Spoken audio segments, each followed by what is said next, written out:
2-3 రోజులుగా ఎడతెరిపి లేకుండా కురుస్తున్న భారీ వర్షాల వల్ల రోడ్లన్నీ కూడా జలమయమైపోయిన పరిస్థితి.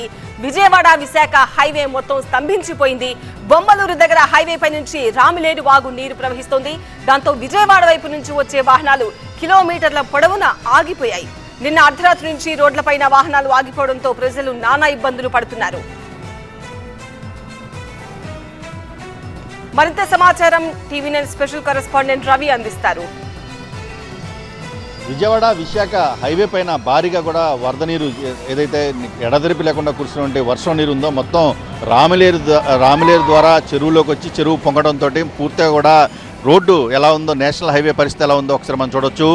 రాత్రి 2 గంటల నుంచి కూడా పూర్తిగా రామిలేరుకు నుంచి సంబంధించిన వరద బొమ్మలూరు వద్ద హైవే మీదకి రావడంతో పూర్తిగా కూడా విజయవాడ నుంచి అది ఏలూరు వరకు ఏదైతే కలపరు టోల్గేట్ సమీపంలో పూర్తిగా రోడ్లపైన 100 కిలోమీటర్ల మేరకు కూడా వాహనాలన్నీ కూడా నిలిచిపోయినాయి. చాలా దూర ప్రాంతాల నుంచి వస్తున్నటువంటి ఆర్టీసీ బస్సుల్లో కావచ్చు, ప్రైవేటు వాహనాల్లో కావచ్చు